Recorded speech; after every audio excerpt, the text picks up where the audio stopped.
নমস্কার বন্ধুরা, আর জি কুকিং চ্যানেলে আপনাদের সবাইকে স্বাগত। আজ নিয়ে হাজির হয়ে গেলাম এই বৃষ্টির দিনে ঝরঝরে ভুনা খিচুড়ি রেসিপি নিয়ে। তো চলুন শুরু করা যাক। আমি একটা বড় পাত্র নিয়েছি আর এখানে দিয়ে দিচ্ছি 1 বাটি গোবিন্দভোগ চাল। আপনারা কিন্তু অবশ্যই বাসমতি চাল দিয়েও করতে পারেন। ওই বাটি মেপে হাফ বাটি মসুর ডাল দিয়ে দিলাম। এবার খুব ভালো করে চাল আর ডালটাকে চটকে চটকে ধুয়ে নিতে হবে, যতক্ষণ না পরিষ্কার স্বচ্ছ জল বেরোচ্ছে ততক্ষণ পর্যন্ত। কারণ জলে অনেকটাই নোংরা থাকে, আর এই নোংরাটা থাকলে কিন্তু খিচুড়িটার টেস্ট ভালো আসবে না। আমি 6-7 বার জল পাল্টে পাল্টে ধুয়ে নিয়েছি। এখন দেখুন একদম স্বচ্ছ জল। এই জলটাকেও কিন্তু আমি ফেলে দেব। জলটাকে ফেলে দিয়েছি আর চাল ডালটাকে এইভাবে রেখে দেব। যেটুকু জল আছে চাল ডালটা কিন্তু 10 মিনিট রাখলে ঝরঝরে হয়ে যাবে। 10 মিনিট পরে দেখুন যেটুকু জল ছিল টেনে নিয়ে চাল আর ডালটা ঝরঝরে হয়ে গেছে। এবার সোজা গ্যাসে চলে যাব। গ্যাসে একটা কড়াই বসিয়ে 2 চামচ পরিমাণে তেল দিয়ে দিচ্ছি। আর এই রান্নাটা করতে কিন্তু তেলের পরিমাণটাও খুবই কম লাগে। তেলটা গরম করে একটু লবণ দিয়ে দিলাম আর দিয়ে দেবো এখানে আলু। আমি 2টো আলু একটু বড় বড় সাইজ করে কেটে নিয়েছিলাম। অল্প একটু হলুদ আর একটু ঝাল লঙ্কার গুঁড়ো দিয়ে আলুটাকে একদম লো ফ্লেমে ঢাকা দিয়ে লাল করে ভেজে নেব। তাহলে আলুটাও বেশ সেদ্ধ হয়ে যাবে আর কালারটাও খুব সুন্দর আসবে। আমি ঢাকা দিয়ে দিচ্ছি। এবার ঢাকাটা খুলে নেব। আমি 7 থেকে 8 মিনিট সময় নিয়ে আলুগুলোকে ঢাকা দিয়ে ভেজে নিয়েছি। বেশ লাল লাল কালার করে ভাজা হয়ে গেছে।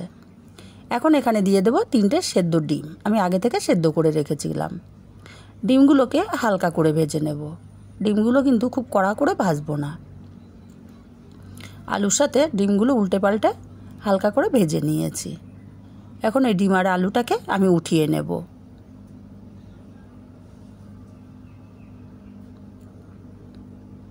বন্ধুরা, এই রেসিপিটা খেতে কিন্তু দুর্দান্ত হয়, দুর্দান্ত। একবার হলে বাড়িতে বানিয়ে দেখবেন, অসাধারণ হয় খেতে। এই তেলেই আমি রান্নাটা করব। তেলের মধ্যে দিয়ে দিচ্ছি একটা শুকনো লঙ্কা ফোড়ন, একটা তেজপাতা আমি ছিঁড়ে দিয়ে দিলাম। দিয়ে দেবো হাফ চামচ পরিমাণে গোটা জিরে আর দেব 2টো মুখ ফাটানো এলাচ। দিয়ে দিচ্ছি 2 টুকরো দারচিনি। ফোড়নটাকে কয়েক সেকেন্ড ভেজে নেব যতক্ষণ না মিষ্টি গন্ধ বেরোয়। ফোড়নটা থেকে সুন্দর মিষ্টি গন্ধ বেরিয়ে গেছে, ফোড়নটা ভাজা হয়ে গেছে। এখানে দিয়ে দিচ্ছি একটা পেঁয়াজ কুচি। আমি ছোট সাইজের একটা পেঁয়াজ কুচি করে রেখেছিলাম। পেঁয়াজ কুচিটাকে হালকা করে ভেজে নেব, খুব লাল করে কিন্তু ভাজা দরকার নেই। দিয়ে দেবো 1 চামচ পরিমাণে আদা আর রসুন বাটা। আমি 4 থেকে 5 কোয়া রসুন আর হাফ ইঞ্চি আদা একসাথে বেটে রেখেছিলাম। আদা রসুনটাকেও কষিয়ে নিতে হবে কাঁচা গন্ধ চলে যাওয়া পর্যন্ত। মিনিট 2 মতো আদা রসুনটাকে কষিয়ে নিলাম। এখন এখানে দিয়ে দেব একটা টমেটো কুচি। আমি একটা ছোট সাইজের টমেটো ছোট ছোট টুকরো করে কেটে রেখেছি পাতলা পাতলা করে। টমেটোটাকে কষিয়ে নিতে হবে। কষাতে কষাতে দেখুন টমেটোটা কিন্তু গলে গেছে। এখানে অল্প পরিমাণে একটু জল দিয়ে দিচ্ছি। দিয়ে দেবো হাফ চামচ হলুদ গুঁড়ো, হাফ চামচ দেব ধনে গুঁড়ো, হাফ চামচ জিরে গুঁড়ো আর সামান্য একটু কাশ্মীরি লঙ্কার গুঁড়ো, এটা কালারের জন্য। ঘরে থাকা মশলা দিয়েই কিন্তু দারুণ টেস্টে এই রেসিপিটা তৈরি করা যায়। মশলাটা কষিয়ে নিতে হবে যতক্ষণ না তেল ছেড়ে দিচ্ছে। দেখুন মশলা থেকে সম্পূর্ণ তেলটা ছেড়ে দিয়েছে। মশলাটা খুব ভালো করে কষিয়ে নিয়েছি। এখানে দিয়ে দেব জল ঝরানো চাল আর ডালটা। এবার এই চাল আর ডালটাকে একটু সময় নিয়ে ভেজে নিতে হবে। চাল আর ডালটা কিন্তু ভাজতে ভাজতে সম্পূর্ণ ঝরঝরে হয়ে যাবে।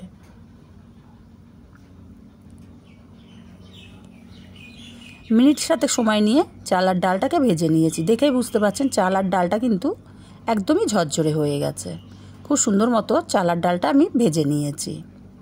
এখন যেই বাটি মেপে আমি চাল নিয়েছিলাম ওই বাটি মেপেই আমি 2 বাটি জল দিয়ে দেব। 1 বাটি চালের জন্য 2 বাটি জল। ডালটা কিন্তু ধরতে হবে না, শুধু চালের জন্য জলটা দিলেই হবে। আর ভেজে রাখা আলুগুলোকে দিয়ে দিলাম। দেবে এখানে ঝালের জন্য 5টা চেরা কাঁচা লঙ্কা, স্বাদ মতো লবণ আর দেব 1 চামচ চিনি। সব কিছুকে খুব ভালো করে মিশিয়ে নেব।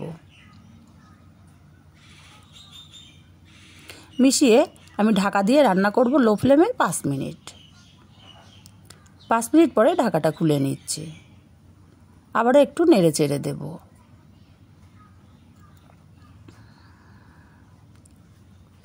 এখন এখানে দিয়ে দেব অল্প একটু গরম মশলার গুঁড়ো।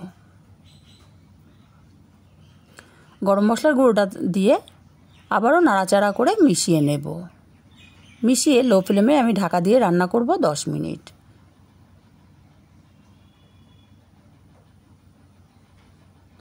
10 মিনিট পরে আমি দেখাচ্ছি। 10 মিনিট পরে ফিরে এলাম। দেখুন জলটা কিন্তু একদমই টেনে গেছে, নিচের চালগুলো সেদ্ধ হয়ে গেছে। একটু ওপর নিচ করে চালটাকে মিশিয়ে দিতে হবে, যাতে ওপরের চালগুলোও সেদ্ধ হয়ে যায় ভালো মতো। খুব ভালো করে একটু ওপর নিচ করে দিলাম। এবার এখানে দিয়ে দেব আমি ভেজে রাখা ডিমগুলো।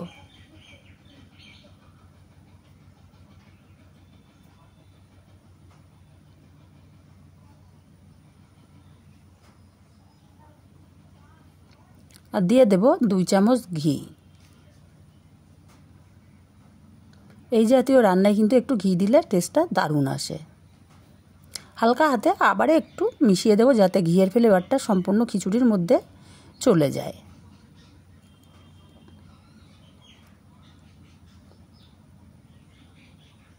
আলতো হাতে নাড়াচাড়া করে নিয়ে আমি আবারও 5 মিনিট ঢাকা দিয়ে রান্না করব। টোটাল কিন্তু আমি 20 মিনিট রান্নাটা করে নেব। 5 মিনিট পরে ঢাকাটা খুলে নিলাম, আর তৈরি হয়ে গেল আমার দারুণ সুস্বাদু ঝরঝরে ভুনা খিচুড়ি। এটা মাংস দিয়ে বা আলুর দম দিয়ে খেতে কিন্তু অসাধারণ লাগে। রেসিপিটা কেমন লাগলো কমেন্ট করুন।